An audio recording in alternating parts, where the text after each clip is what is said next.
आज हम लोग केमिस्ट्री में 12 का जो हम लोग का केमिस्ट्री है उसमें हम लोग आज एक नया चैप्टर स्टार्ट करें जिसका नाम है केमिकल काइनेटिक्स।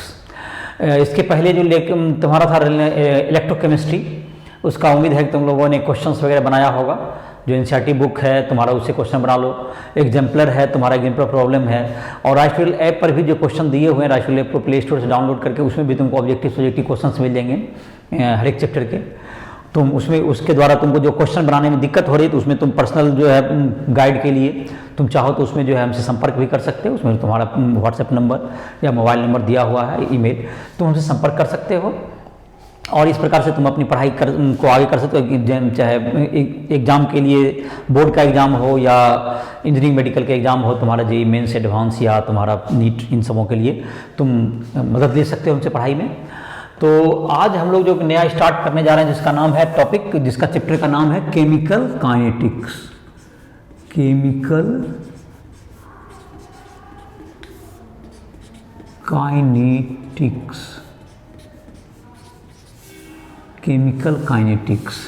तो केमिकल काइनेटिक्स क्या डील करता है?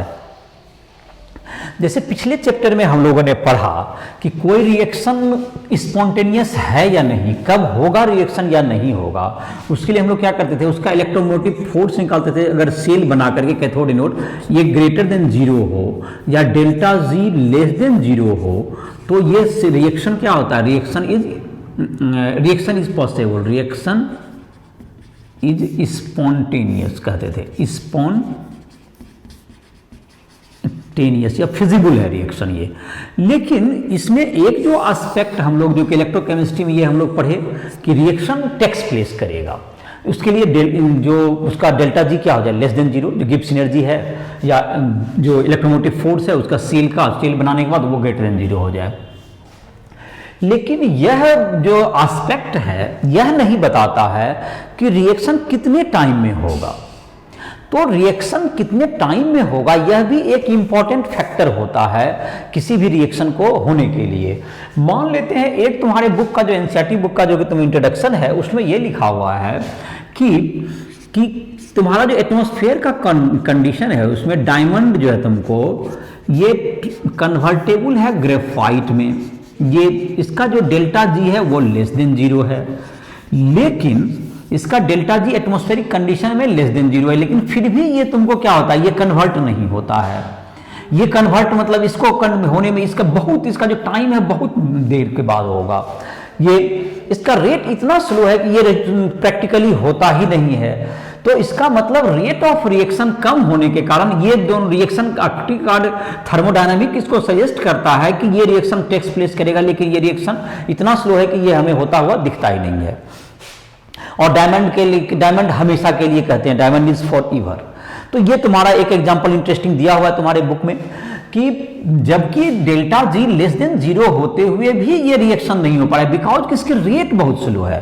तो स्लो रिएक्शन का रेट भी काफी इंपॉर्टेंट रोल प्ले करता है। तो हम लोग केमिकल काइनेटिक्स में हम लोग किसके बारे में पढ़ाई करेंगे कि किसी रिएक्शन का उसका जो है किसी रिएक्शन का रेट को स्टडी करते हैं। तो इसको नोट डाउन करते हैं, इसका इंट्रोडक्शन समझ में आ गया होगा कि केमिकल काइनेटिक्स किसको डील करता है। केमिकल काइनेटिक्स जो डील करेगा कि कोई रिएक्शन किस रेट से टेक्स प्लेस हो रहा है।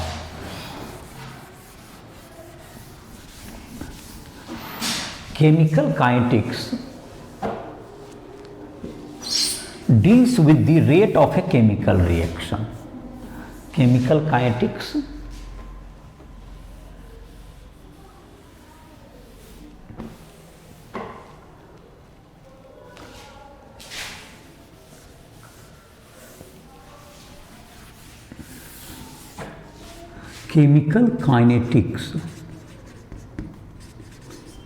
chemical kinetics deals with the rate of a chemical reaction, rate of a chemical reaction deals with the rate of a chemical reaction, किस रेट से रिएक्शन होता है। तो अब है कि रेट को डिफाइन कैसे करेंगे हम लोग। तो रेट को डिफाइन करने के लिए जैसे कि एक रिएक्शन है और रिएक्टेंट से क्या बन गया, प्रोडक्ट बन गया। तो at a time t the concentration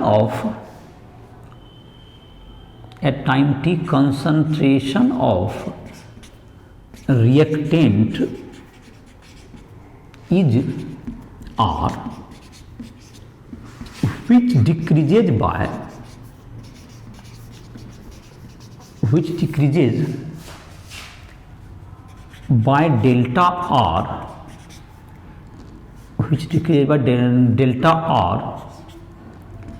in time interval delta t,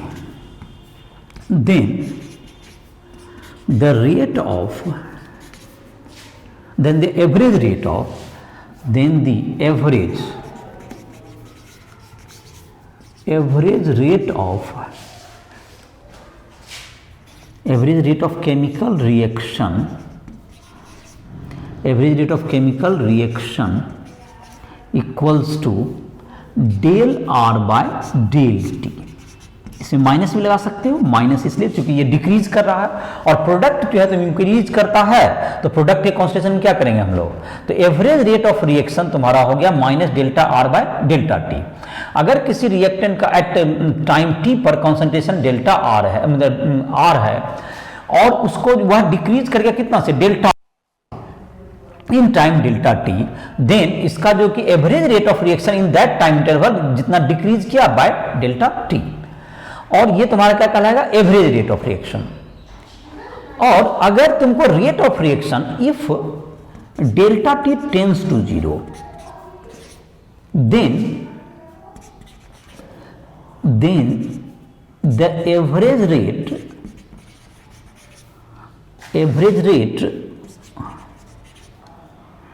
minus delta R by delta t gives rate of reaction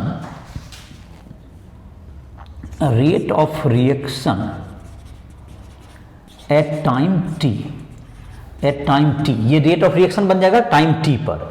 तो rate of reaction is equal to हो गया तुम्हें expression, rate of reaction is equal to limit delta t tends to 0 delta R, concentration of delta R by delta T का minus, that's equals to minus d concentration of R by d T.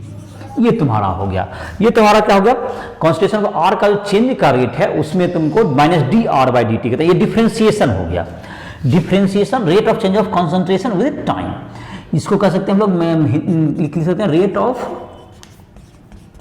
Change of concentration with time के साथ rate of change of concentration, that is rate of reaction. ये rate of reaction का definition हो गया। और अगर इसको graphically देखना चाहेंगे हम लोग, मान लेते हैं ग्राफ में इसको देखें, ग्राफ में इसको देखना चाहें, इधर लिख लेते हैं टाइम, इधर कंसंट्रेशन ऑफ रिएक्टेंट, इधर कंसंट्रेशन ऑफ रिएक्टेंट को ले लेते हैं। तो ये टाइम के साथ क्या हो रहा है, डिक्रीज कर रहा है, और एट टाइम टी मान लेते हैं यहाँ है, तो ये डिक्रीज करके घटते हुए जा रहा है ये। तो अगर टाइम टी पर यहाँ है तुम्हारा, ये टाइम टी पर है, तो जैसे जैसे इस इंटरवल को, ये तुम्हारा डेल्टा टी अगर है, ये टाइम इंटरवल क्या हो गया, यहाँ पे टी है, यहाँ पे time T plus delta T है, तो ये इंटरवल हो गया डेल्टा टी का। और ये तुम्हारा जो डिक्रीज होगा तुम्हारा डेल्टा आर का डिक्रीज हो गया होगा, ये डिक्रीज कितना का हो गया तुम्हारा, ये डिक्रीज तुम्हारा हो गया डेल्टा आर, यहाँ से यहाँ तक का जो वैल्यू हो गया ये तुम्हारा डिक्रीज हो गया, यहाँ से यहाँ तक का डेल्टा आर का हो गया, डेल्टा आर।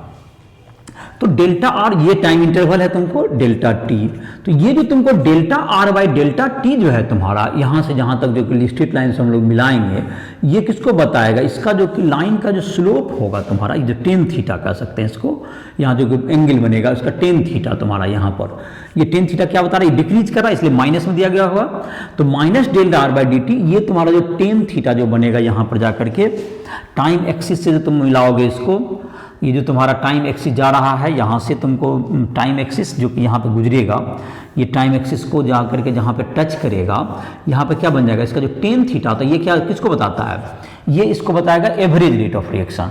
लेकिन ये क्या बताएगा, इसका जो टेन थीटा है ये एवरेज रेट ऑफ रिएक्शन। लेकिन ये डेल्टा टी जैसे जैसे जीरो होते जाएगा, इंटरवल क्या करते जाए इसको इस इंटरवल को हम लोग छोटा करते जाएंगे, तो धीरे धीरे देख सकते हो कि ये क्या बन जाएगा, यहाँ पर ये टेंजेंट बन जाएगा ये, और ये क्या बन जाएगा, ये लाइन टेंजेंट बन जाएगा। तो ये क्या बन गया तुम्हारा, तो इसका मतलब है किसी भी टाइम पर कंसंट्रेशन और टाइम के ग्राफ में अगर किसी पॉइंट पर हम लोग क्या कर दें, टेंजेंट ड्रॉप कर दें, तो उसका जो स्लोप होगा वह क्या बताएगा, उस जगह पर इंस्टेंटेनियस रेट ऑफ रिएक्शन को रिप्रेजेंट करता है। तो यह बताना चाह रहे हैं, जैसे देखो ये जो तुम्हारा हो गया एवरेज रेट बताएगा, ये तुमको delta R by delta T, इसका जो वैल्यू है जो लाइन इसको ड्रॉ किए इसको, इसका जो टेन थीटा होगा वो बताएगा एवरेज रेट को। और ये जैसे जैसे देखो जीरो होते जाएगा डेल्टा टी, जैसे यहाँ पे मानते कंसंट्रेशन यहाँ पे आ गया तुम्हारा, तो ये ऐसा लाइन होगा, फिर ये और छोटा होगा, तो देखते हो धीरे धीरे क्या बन जाएगा, ये टेंजेंट बन जाएगा इस कर्व पर। तो जब ये हो गया तुम्हारा, इसका मतलब ये हो गया कि स्लोप ऑफ टेंजेंट जो होगा तुम्हारा, ये किसको बताएगा, ये जो स्लोप ऑफ टेंजेंट जो तुम्हारा है ये थीटा, ये तुम्हारा अगर tan theta is equal to slope of tangent at time T on at time T. ये स्लोप ऑफ टेंजेंट जो होगा ये किसको रिप्रेजेंट करेगा, it is equal to rate of reaction या instantaneous rate of reaction. Average के लिए क्या करना है तुमको, minus del R by del T कर दीजिए, और इंस्टेंटेनियस के लिए क्या करना होगा, इंस्टेंटेनियस के लिए स्लोप ऑफ टेंजेंट निकालना होगा। तो ये प्रैक्टिकली निकालना क्या होगा, दिक्कत होगा, इसके लिए तुमको ग्राफ प्लॉट करना पड़ेगा जैसे अलग अलग टाइम पे, और उसमें टेंजेंट निकाल करके उसको निकाला जा सकता है average rate of instantaneous rate of reaction, या जिसको minus d R by d concentration of R by d t इसको कहते हैं। तो इस तरह से क्या होगा, एवरेज रेट मतलब कि एवरेज रेट ऑफ रिएक्शन होगा तुमको minus delta R by delta t, और स्पॉन्टेनियस मतलब किसी भी इंस्टेंटेनियस रेट निकालने के लिए क्या करना पड़ेगा, लिमिट को छोटा करना पड़ेगा डेल्टा टी को। और यहां पर जो टेंजेंट होगा ये क्या बताएगा, इसका टेंजेंट जो होगा तुम्हारा slope of tangent at any point T represent the instantaneous या rate of reaction, instantaneous rate of reaction. Concentration और टाइम के ग्राफ का किसी भी पॉइंट पर जो स्लोप होगा, किसी भी पॉइंट पर खींचे गए जो टेंजेंट हम लोग ड्रॉ करेंगे उसका जो स्लोप होगा that represent instantaneous rate of reaction at that time, यहाँ पे टाइम टी पर। और इसको कहते हैं हम लोग रेट ऑफ कंसंट्रेशन और with time passes, that is called instantaneous rate of reaction. और जहां तक कि यूनिट की बात है तुम्हारा, रेट ऑफ रिएक्शन का यूनिट क्या होगा, अगर कंसंट्रेशन हम लोग मोल पर लीटर में रिप्रेजेंट करते हैं, if concentration is in mole per litre and time is in second, तो रेट ऑफ रिएक्शन क्या हो जाएगा तुम्हारा, unit of rate of reaction. तो unit of rate of reaction क्या होगा तुम्हारा,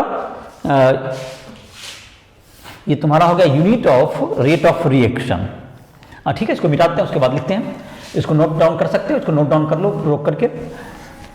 और अगर तुमको नोट्स चाहिए तो तुम राइट ऐप पर जा करके वहां पर से तुम नोट्स लिख सकते हो, प्ले स्टोर से डाउनलोड करके वहां भी नोट्स लिख सकते हो।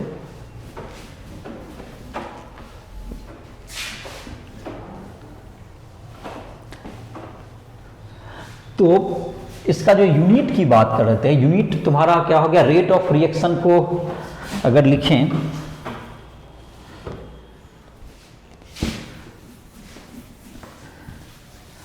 अभी जो फॉर्मूला आ गया उसको फिर से लिख लेते हैं।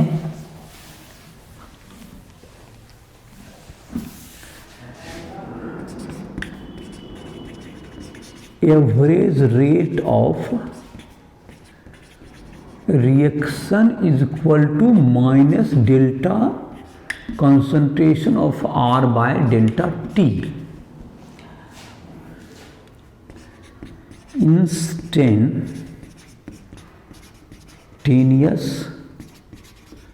rate of reaction, जिसको हम लोग अक्सर रेट ऑफ रिएक्शन ही कहेंगे, minus d concentration of R by dt। तो ये तुम्हारा हो गया। और तुम्हारा क्या हो गया कि अब अगर हम लोग इसका चाहें, इसका unit of rate of reaction कर लें, if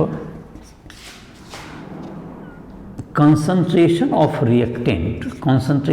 reactant is in mole per liter is in mole per liter and time is in second. Time is in second. Unit of rate of reaction is equal to mole per liter per second. Mole per litre पर second, ये हो गया तुम्हारा unit हो गया इसका. मोल per litre पर second, ये तुम्हारा यूनिट का हो गया किसका, unit of rate of reaction. Molarity में रिप्रेजेंट करते हैं सिंपली कंसंट्रेशन को. बाय टाइम कहें, टाइम को सेकेंड में, मिनट में, जिसमें रिप्रेजेंट कर दीजिए. आप इसका यूनिट ले सकते हैं. तो इस तरह से इसका यूनिट को रिप्रेजेंट कर सकते हैं हम लोग. अब तुमको है एक क्वेश्चन बनाते हैं हम लोग, एक सामान्य क्वेश्चन बना लेते हैं. The concentration of alkyl halide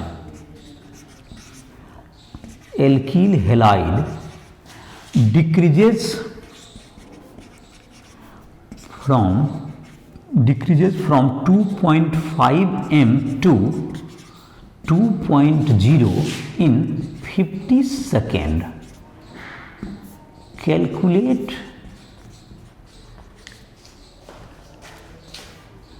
its average rate of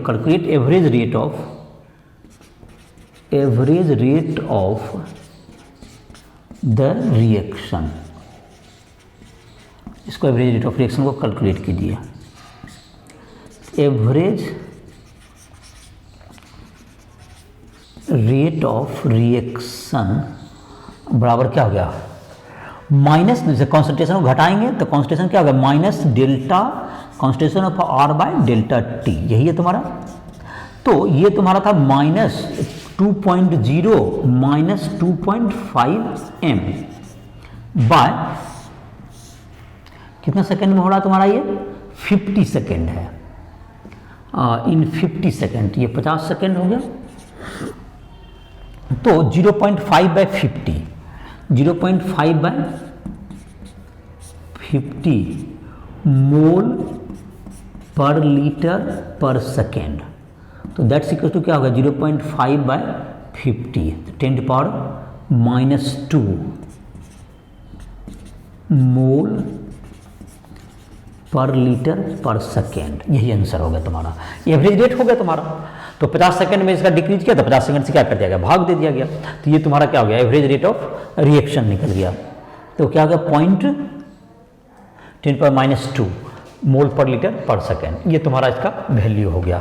तो इसको नोट डाउन कर सकते हो. चलो अब क्या है तुम्हारा अगला, अब है तुमको नेक्स्ट हम लोग पढ़ेंगे जो कि तुम्हारा क्या हो गया, मोल पर, इसका यूनिट पढ़ लिया, एक एग्जांपल भी छोटा सा देख लिया. और इसके बाद हम लोग देखते हैं अब रेट ऑफ रिएक्शन को डिफाइन करते हैं. एक रिएक्शन जिसमें कि बैलेंसिंग फैक्टर्स वगैरह भी दे करके दिया हुआ है, उसके डिफरेंशियल रेट लॉ को लिख लेते हैं.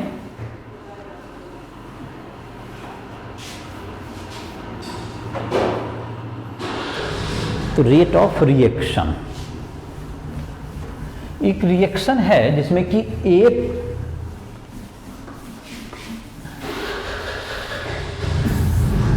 एक रिएक्शन है जिसमें कि ए और बी रिएक्ट करके बनाते हैं product, that is C plus D बनाते हैं. ये प्रोडक्ट बनाया इसने. तो इस रिएक्शन को बैलेंस करने के लिए स्टोइचोमेट्रिक कोएफिशिएंट लगाते हैं. ए इसमें है, इसमें स्टोइचोमेट्रिक कोएफिशिएंट लग गया. बी यहाँ पर स्टोइचोमेट्रिक कोएफिशिएंट अगर C है और यहाँ पर स्टोइचोमेट्रिक D हो गया, बैलेंस हो गया. रिएक्शन बैलेंस करने के लिए इसको दिया गया. तो इसका जो रेट ऑफ रिएक्शन देखिए, कभी भी क्या होगा, अगर रिएक्टेंट का कॉन्सेंट्रेशन टाइम के साथ घटता जाता है, प्रोडक्ट का बढ़ता जाता है. इसमें जो है इसमें क्या लगता है, इसके कॉन्सेंट्रेशन में रेट ऑफ रिएक्शन में माइनस लगेगा, इसका डिक्रीज करेगा. और इसका क्या होगा, प्रोडक्ट का बढ़ेगा तो उसमें प्लस होगा. तो रेट ऑफ रिएक्शन क्या लिख सकते हैं हम लोग, rate of reaction is equal to minus, इसमें देखो जो स्टोइचोमेट्रिक कोएफिशिएंट उससे डिवाइड करना होगा, d concentration of A by dt equals to minus 1 by B d concentration of B by dt is equal to +1/c d concentration of c by dt is equal to +1/d d concentration of d by dt। ये तुम्हारा क्या हो गया, ये तुम्हारा rate of reaction का ये हो गया। तुम्हारा रेट ऑफ रिएक्शन को इस ढंग से लिखते हैं, तो जाहिर है कि अगर कोएफिशिएंट जितना उतना से क्या कर दिया, डिवाइड कर दीजिए, और रिएक्टेंट में माइनस और प्रोडक्ट में प्लस। ये तुमको रेट ऑफ रिएक्शन को इस ढंग से रिप्रेजेंट कर सकते हैं। रेट ऑफ रिएक्शन को इस प्रकार से रिप्रेजेंट किया जा सकता है। तो रेट ऑफ रिएक्शन को इसको रिप्रेजेंट करने का एक तरीका है कि इसको a से इसको क्या कर दिया गया, इसको डिनोट करेंगे। ए का जो ए और बी का कॉन्सेंट्रेशन क्या हो रहा है, कम हो रहा है तो उसमें माइनस लगाएंगे, और बी सी डी का बढ़ रहा है तो उसमें क्या होगा, उसका पॉजिटिव होगा। तो इस प्रकार से रेट ऑफ रिएक्शन को हम लोग डिटरमाइन कर सकते हैं। अब रहा कि रेट ऑफ रिएक्शन डिपेंड क्या क्या चीज़ पर करता है। रेट ऑफ रिएक्शन जो है तुमको किस किस फैक्टर पर डिपेंड करता है, वो कैसे बदलता है। तो उसमें क्या होगा, तुम्हारा रेट ऑफ रिएक्शन को, जैसे इसके एग्जांपल्स भी दिए हुए, जैसे तुमको कुछ क्वेश्चन दिया हुआ तुम्हारे बुक में, जो एनसीईआरटी बुक है उसमें दिया हुआ है तुमको एवरेज रेट निकालने का डिफरेंट इंटरवल पर डिफरेंट यूनिट में। एग्जांपल 1 में तुम उस एग्जांपल को क्या कर सकते हो, बना सकते हो, आराम से बन जाएगा तुम्हें। दूसरा था तुमको एक दिया हुआ है कि NTO5 का तुमको टूटने का दिया हुआ है, तो वो भी तुमको इस पर बैठा क्या कर सकते हो, बना सकते हो। तो उस एग्जाम्पल को तुम अपना डील करोगे। तो हम अब डील करते हैं, आगे का टॉपिक है जिसका कि इफेक्ट जो है रेट ऑफ रिएक्शन किस किस प्रकार बदलता है, किस चीज से इफेक्टेड होता है। तो एक जो है तुमको रेट ऑफ रिएक्शन जो इफेक्टेड होता है, rate of reaction affected by the concentration of effect of concentration of reactant on rate of reaction, effect of concentration of reactant on rate of reaction। Rate of reaction पर क्या फर्क पड़ता है इसका। तो रेट ऑफ रिएक्शन जो होता है, ये तुमको रिएक्टेंट के डिफरेंट पावर्स के डिफरेंट रिएक्टेंट के कंसंट्रेशन के डिफरेंट पावर के प्रोपोर्शनल होता है। जैसे इसको लिख सकते हैं, the rate of reaction is directly proportional to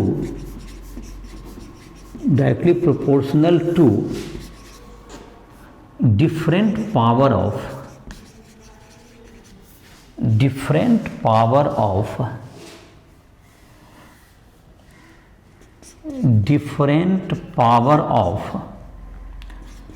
concentration of reactant।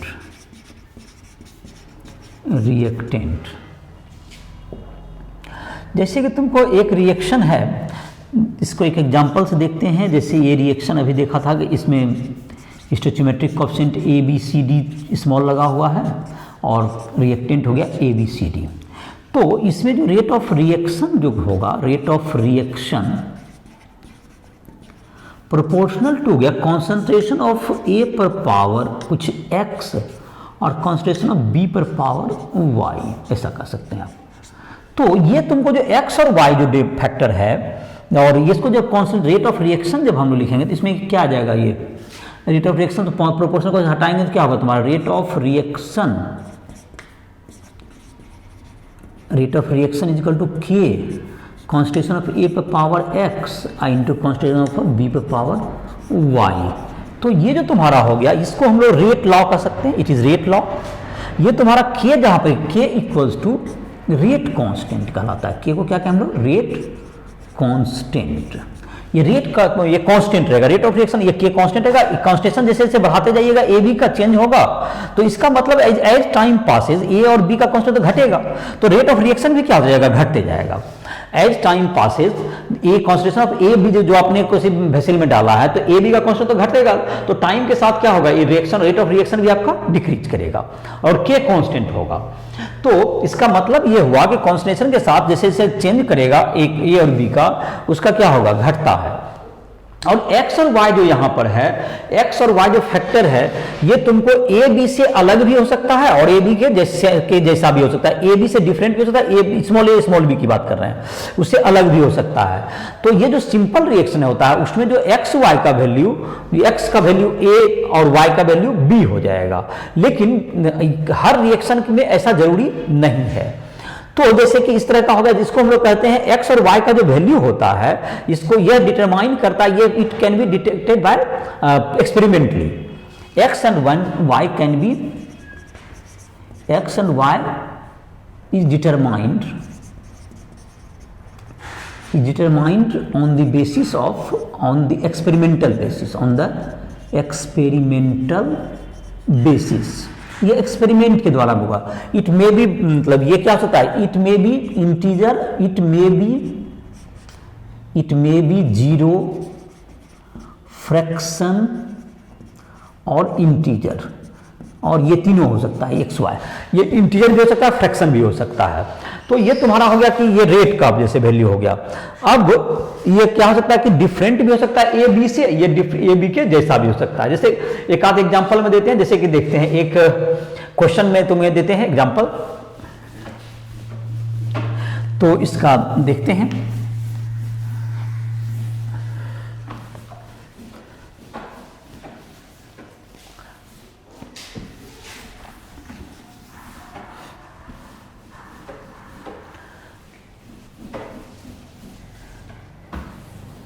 Experiment करके एक हमने रिजल्ट लाया जिसको कि यहाँ पर रिप्रेजेंट कर रहे हैं। एट ए पर्टिकुलर टेम्परेचर एक रिएक्शन है, तुमको इसमें इस एक्सपेरिमेंटल वैल्यू के आधार पर इसको एक्स वाई का वैल्यू बताना है। देखो जैसे कि तुम्हारे बुक में ही दिया हुआ है क्वेश्चन, उसी को ले रहे हैं।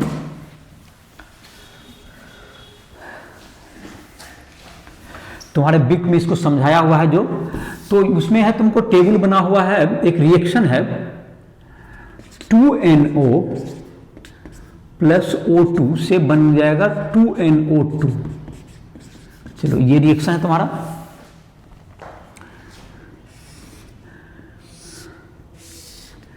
यहां पर दे देते हैं NO2 का कंसंट्रेशन,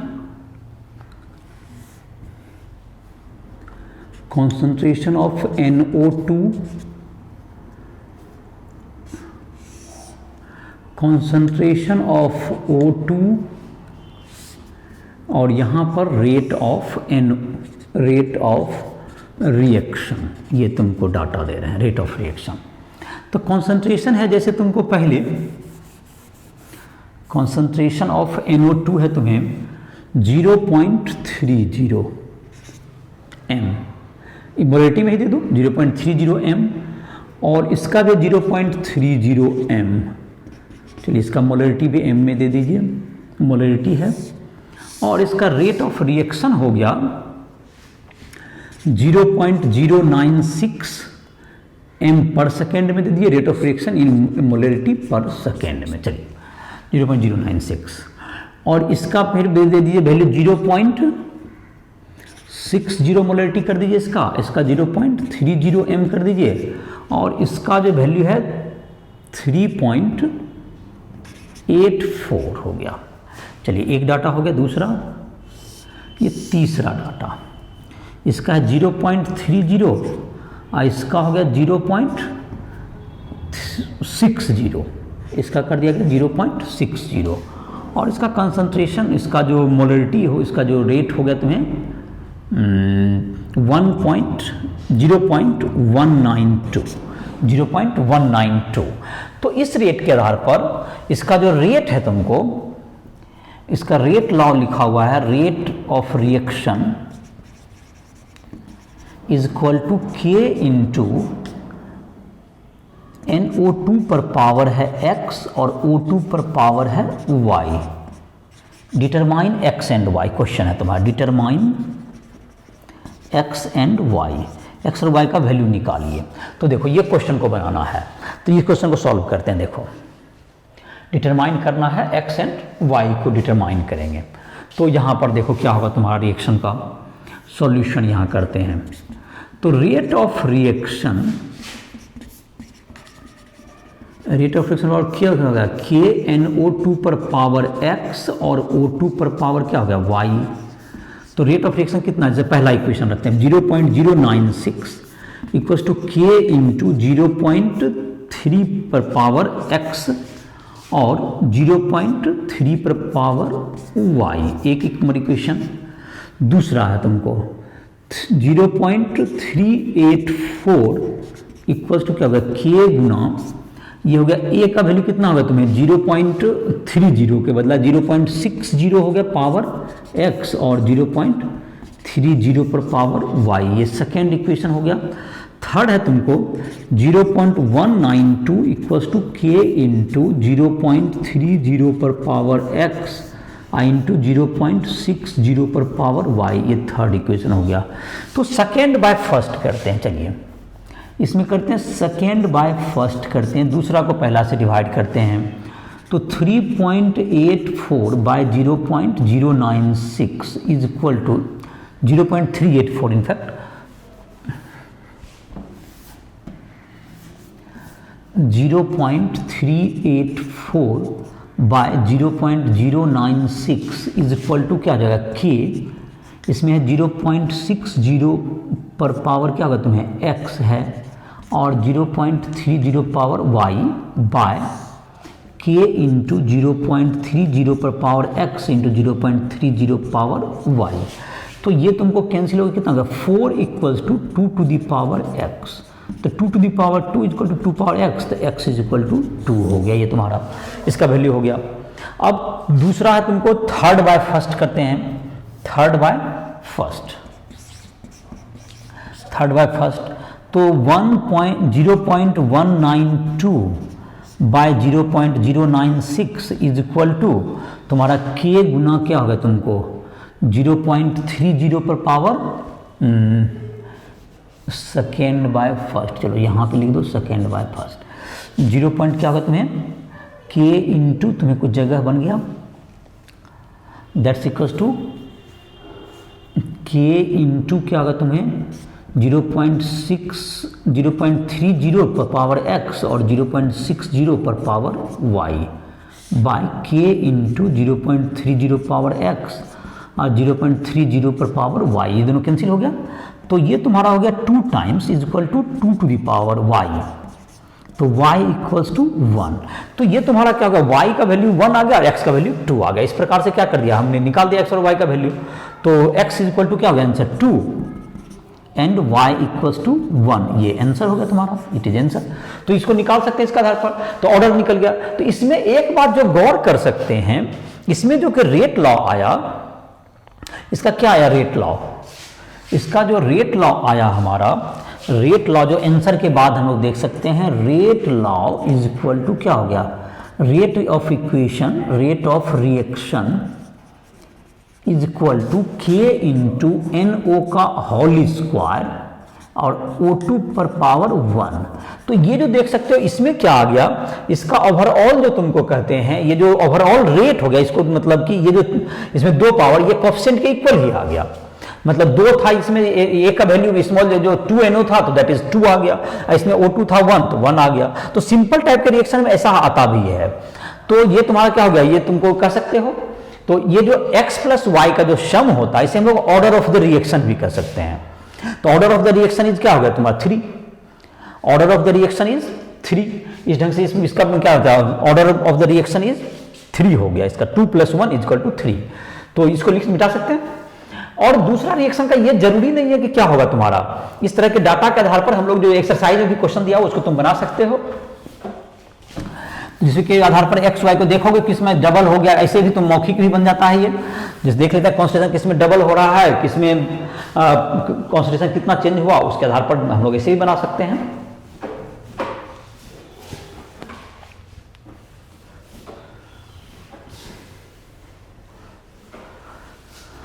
तो ये मैंने कहा कि ये जो तुम्हारा होता है ए भी अलग भी हो सकता है, डिफरेंट भी हो सकता है।